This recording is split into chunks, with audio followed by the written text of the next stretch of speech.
Hello, welcome to this recorded demonstration of Mia on the Mesma Quality Assurance and Improvement Platform. This is the team within the SDM Mesma Group who worked on Mia. I'm Sally Forsyth, Director of Marketing. I'm joined by two of our co-founders, Lou Doyle and Carol Loader, who will be walking you through the demo. The developers behind the scenes on Mia are Harry and Liam. As a Mesma user, you may meet Robin, who provides Mesma customers with technical support. So before I hand over to Lou and Carol for the demonstration, I'll just start with some context for the launch, how Mia adds value to your quality assurance and improvement practices, and some updates to the Mesma user interface that are being released at the same time as Mia is made available. Finally, we'll explain how either as a current or prospective customer, you can take forward your own next steps with Mia. So Mia is the Mesma Intelligent Assistant. Mia will be available on the Mesma Quality Assurance and Improvement software platform from the 1st of October. Initially launched in beta, it will be rolled out in phases. This means that we'll continue to evaluate and refine it as people put it through its paces. It won't automatically be switched on. Local system administrators will enable it for users, and we'll let you know how to do that at the end of the webinar. So I'll start the session with an overview of the Mia development roadmap. So throughout 2025 and 26, we'll be integrating AI under the name Mia into the different products and features in Mesma. So each of those road signs represents a current product or feature within the Mesma platform. Starting on the left-hand side, we'll be initially launching Mia into Evaluate. So Evaluate supports the self-assessment element of diagnostics in the system, because lots of people will be at this time of year writing self-assessment reports or doing a self-evaluative process. We're starting there, and that leads us naturally then into expanding that across thematic inquiries and thematic diagnostics, and then moving through into improvement planning. So over the next few months, it won't be that long, we will be expanding Mia AI into those products. And at each stage of that, we'll also be introducing something new into Mesma called Analyze, which will support the analytics. So when Carol and Lou take you through the demo, you'll notice that they go between the diagnostic part of the system into the analytics part of the system, where they can interrogate the data and start to pull out some of the analysis. After those initial stages, we'll move it into the develop part of Mesma. So that part of the software supports individual development of individual practice, and then it will be available within the quality calendar, following through into the library, into the key quality indicators, and then finally into Curate. So I'm going to use this opportunity in Curate to tell you that part of what Mesma will do is signpost you to resources in CPD. And what's really exciting for us is that now we're part of the SDM Mesma group, it expands the opportunities for us to be able to bring through some of the SDN expertise, resources and support, and couple that into the Mesma platform. So for example, if you identify an area for improvement, Curate can signpost you to those resources and CPD. And what this is doing then is moving a quality management system, a quality improvement system, into that more kind of like improvement partner phase space. I don't know whether you want to join in this point and just add any reflections to that part? I think it's as much in the diagnostic as it is in Curate. So you guys will know as quality professionals that a lot of what we do is in the quality of the questions that we ask. So therefore, when we bring in the expertise of the SDN team, it doesn't just allow us to build really effective resources, it also allows us to take us beyond things like regulatory frameworks like Ofsted in the way that we structure the diagnostic. So I'll give you a really good live example of that. If you think of SDN's massive expertise in relation to on-programme and endpoint assessment, as we're starting to navigate the reforms, how do we start to use that expertise to build diagnostics into the system that support you guys to make that transition? So I'm really excited about that. I think, it starts to hopefully show you the way that you can bring those together. So thank you, Sal. So what makes Mia different from using generic AI to support quality improvement? Mia has been built by specialists for quality specialists. The logic behind the Mia feature is that it's grounded in our experience across education skills and employability. It comes, as we've said, aligned with sector frameworks such as the Education Inspection Framework, or if you're in the employability space, you might already be familiar with the IEP Quality Improvement Framework, and it can be adapted to focus on your own quality criteria. Mesma is already a collaborative platform which helps you to build your improvement culture and embed quality as everyday practice. But because Mia is now aligned with that, it just naturally forms part of your quality cycle. Additionally, it helps to maintain your quality skills by introducing shared language amongst your colleagues and shared processes in evaluation and improvement. So, for example, the feedback it gives you will help your teams to think less about maybe writing evaluatively, but more about thinking evaluatively. And in that way, as we've said, you can start to think of Mesma more as a quality improvement partner, not there to replace human skills, but there to support you and develop the way that you approach quality assurance and quality improvement.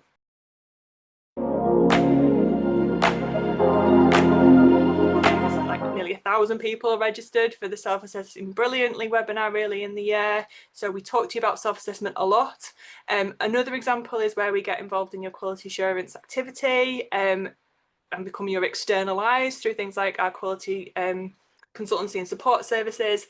And then obviously when we're speaking to new prospective customers, these are the things that people talk to us about the things that bother them about their current practices.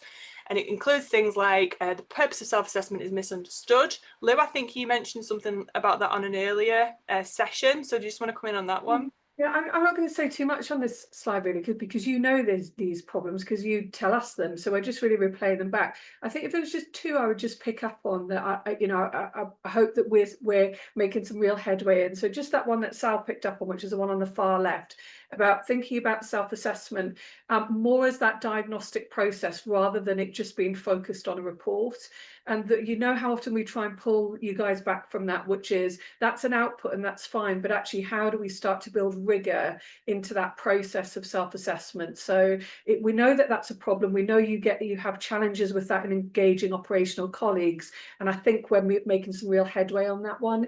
The only other one I'll pick out is kind of 3/4 of the way along at the bottom. So third one along the bottom towards the right is what we notice about the practice. This is an FE thing, which is too much focus on kind of what my lovely colleague Chris Jones used to call an archaeological dig, and focusing on history, but not really thinking forward in terms of risk.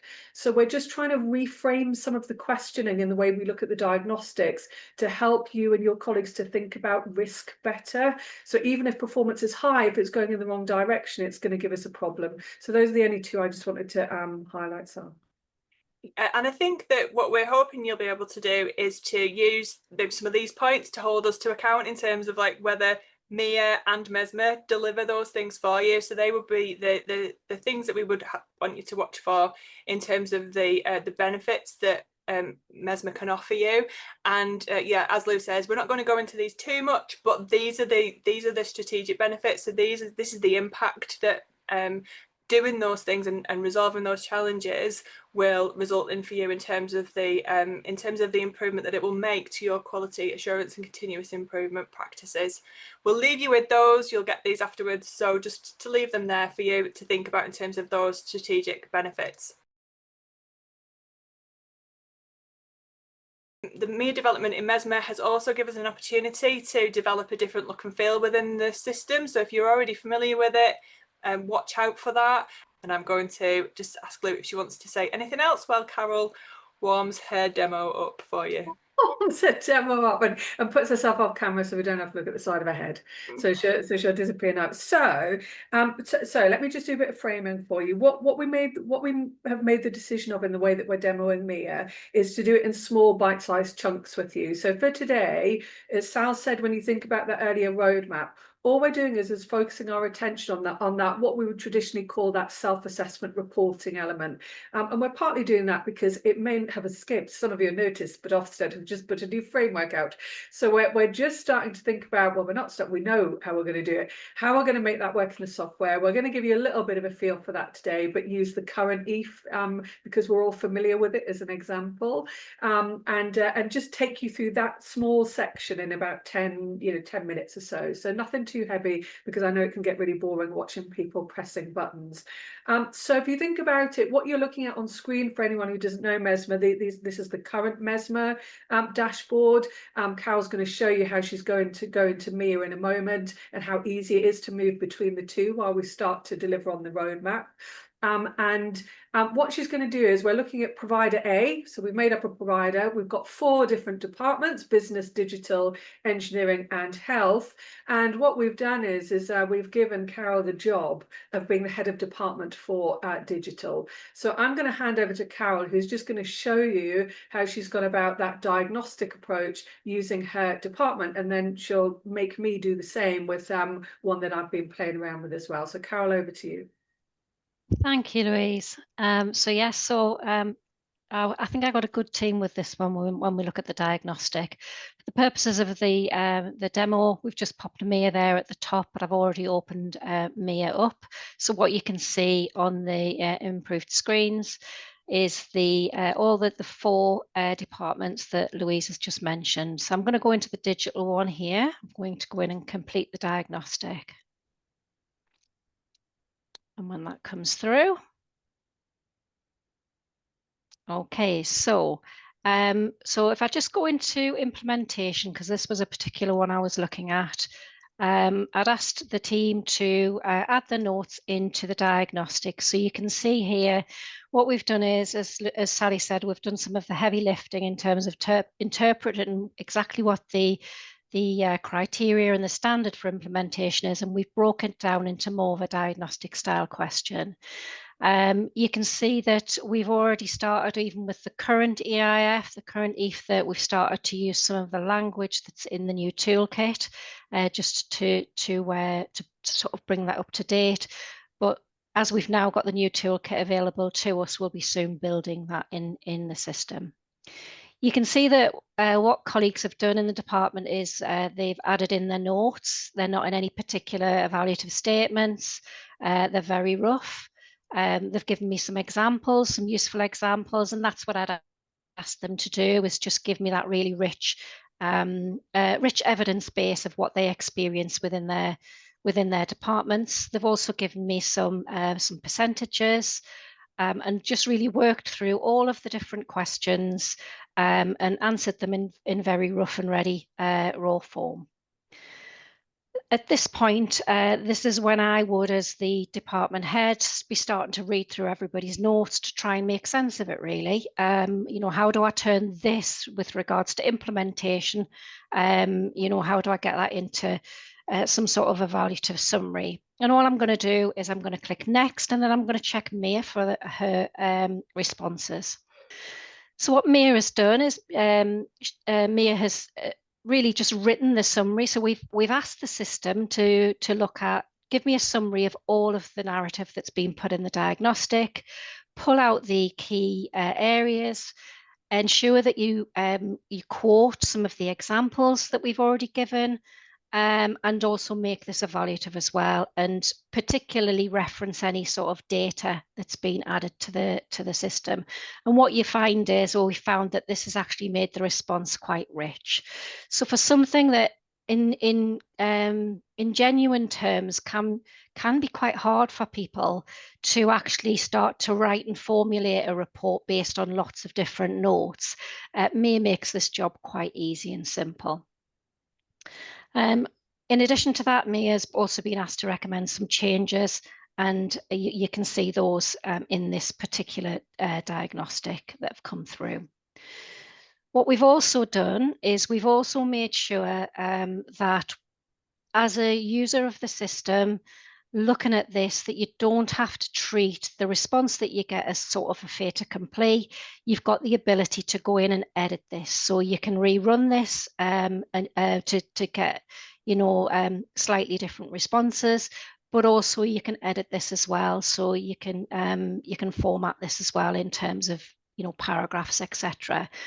And that's great, because essentially what's happening here is both the existing system that we've worked with for years is now linking with the new page that we have here, and this is the first of many. And that's synchronized. So you can almost use like a classic view and a new view, depending upon where you are within the system. As we've worked through that, we've also got the ability here just to make quick reference to, a grading set for each of these sections, and working through that. What I'm going to do now is I'm going to go to another diagnostic, because I believe Louise had one allocated to her, and quite frankly, she didn't do it very well. So Louise, where do you want me to go in the system? I was quite happy just watching you then. I kind of lost the thread that you lost the thread, yeah. So I am the head of the Department for Health, and as Carol said, I've had a go at an evaluation as well. I've used the same SAR because that's what our quality lead has asked us to do. And I'll show you a couple of things actually. So if I just show you on intent. So Carol, just go back to the diagnostic on intent. Yep. So what you see is I've left the boxes blank on intent. I deliberately haven't put anything in. So when we then check the responses, what you get is exactly what you've just seen, which is Mia is telling you that the answer doesn't cover the diagnostic questions. So no answers were provided on any of the curriculum questions and so on. So therefore it makes a list of recommendations. And what will happen is, as we start to bolt in the EAF world, so bearing in mind we work in other sectors as well, not just in education, so we also work in employability, but in the education sector where the EAF is being updated, then the guidance for that will sit in the background, but we're taking it beyond the EAF. So we know there are other things that make really good practice that we'll build into that guidance. And what will happen is Mia will pick that up in here. So I've given you an extreme example of where I've just put nothing in, just so you can see that it's a coaching aid for your teams. They don't have to come to you. It's going to help them to understand whether or not there's some gaps, and then they can go back and complete it and put their notes in, and then it's going to do that summary for them. What I particularly like about the summary is one of the things that we talk about often is write less. So it deliberately writes less in comparison to sometimes what you see in unnecessarily long self-assessment reports. If we just go to the other end of quality of education, you'll see where I've put it. It kind of illustrates Carol's earlier point about a mix of the quality of input. So in this one, you can see how loose my notes are and compared to Carol's department, where I've answered those questions really just by throwing the data in. I've put one in there saying I'm not sure on how well learners have progressed onto their desired destinations. And if you look down at the bottom one, this is where we're starting to give you a nod towards risk management. So using data from the last 3 years, evaluate whether performance is on an upward or downward trend, what has contributed most to that change, and are there any noticeable risks that need to be managed. And you can see I've put a note in there saying the performance is on a downward trend, but it's still above national. So when Carol just does a quick check on the responses, bearing in mind how little I've written in that, it's still able to pull out an evaluative statement. Available data shows mixed performance, timely achievement within planned timeframes is moderated with so on and so on, and it's pulled out the data again. It's picked up on SEND, it's picked up on the employer feedback being broadly positive, but it's also recognised that the destination data beyond the programme is not well understood. It's used my quote to reflect that, and picked up on the fact that we're going to have to do something about the trend and data going down. And again, it's started to give some recommendations. And the more that we train it, and the more that you help us train it, by helping us in letting us know when it's not doing what you want it to do, or you think the responses could be better, it will just continue to be your external, quality improvement partner that sits alongside you and your team to help you to do some of the thinking, not just in relation to SAR. For me, the exciting bit is when we put the thematic diagnostics in later on this month, that really takes you down to that level of granularity that I hope that you'll be keen to want to get it down to. So that just gives you a couple of examples of it really, in terms of how it looks in practice and the difference in the way two people have written, but it's still able to pull out some evaluation of that, and also give some handy hints on where to take it at the next stage as well. So Carol, I'll hand back to you. I don't know if you want to take the guys in to analyse, just Yes. to give them a feel for how that works in practice, looking initially at digital, but then maybe pulling the two SARs together.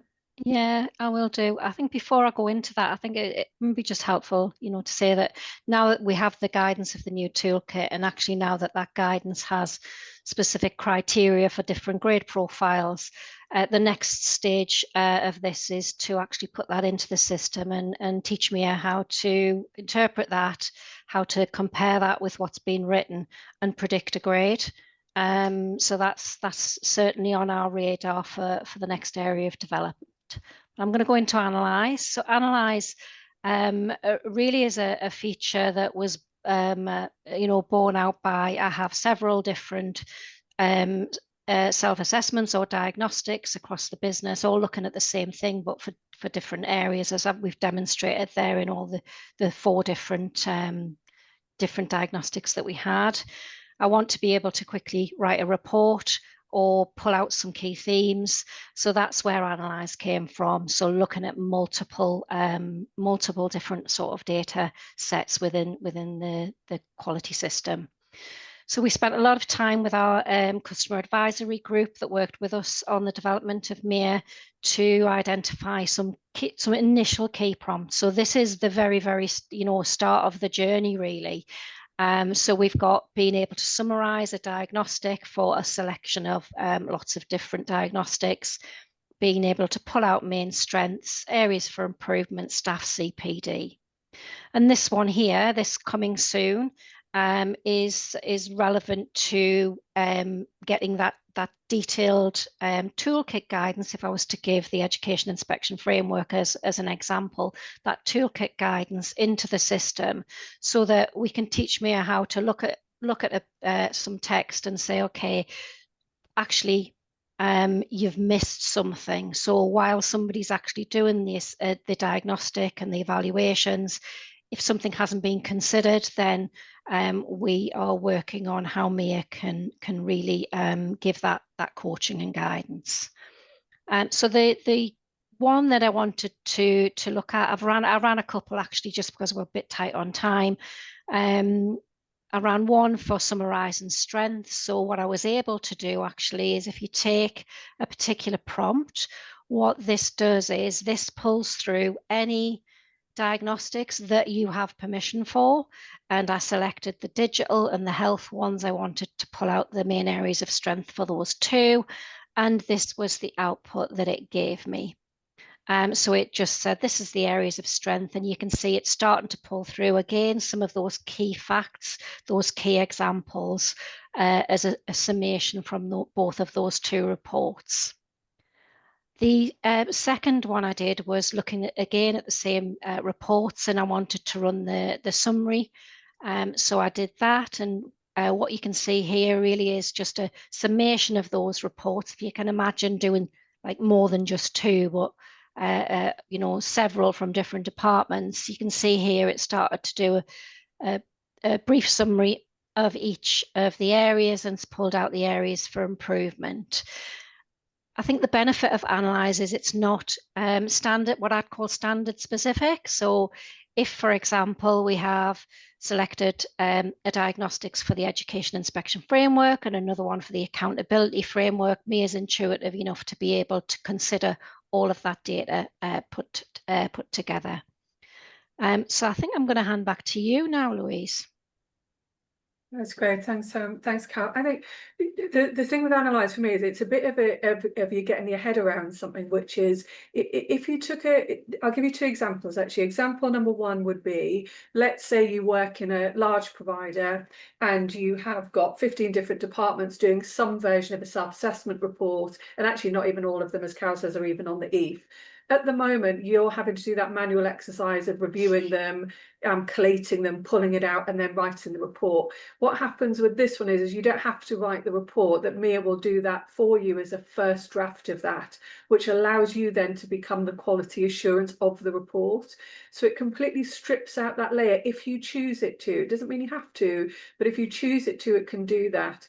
The same would apply about the thematic review. So let's say across the year, you identified a quality improvement example where inclusion was weak. So let's go down that one.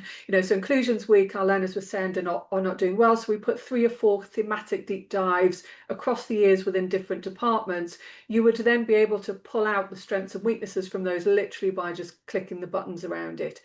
So to have the confidence that the people building the diagnostics behind the scenes are specialists in that field, because we know you expect us to be specialists in it.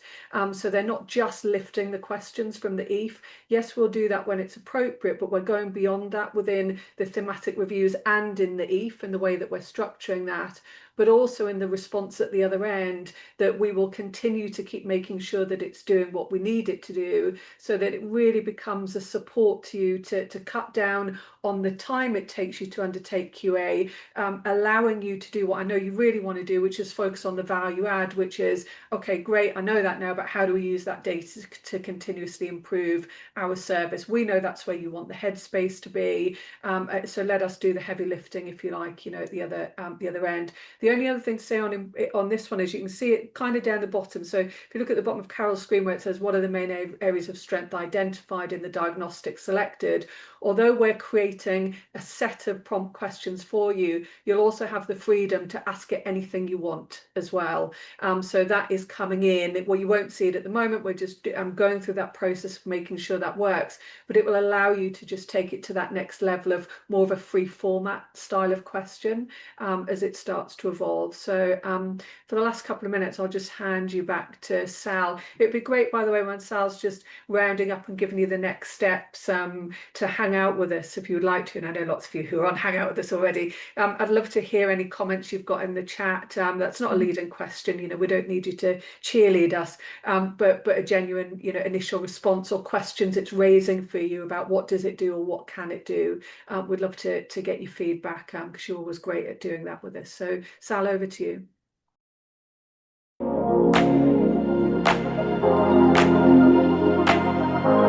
Won't back over this too much. I don't know whether there's a lot more to say here. I mean, one of the things that Carol did say, which I think is probably important to mention, is just that we've taken our time with this. So getting that grant from Innovate UK gave us the opportunity to really think about how we were putting AI into the Mesma platform. So, and hopefully that comes through. So in terms of being able to overcome those problems and then realize these strategic benefits, that's what we've been spending our last 12 months thinking about, is how does that then provide better outcomes, give you more confidence in navigating inspection, help you to see quality as everyday embedded practice.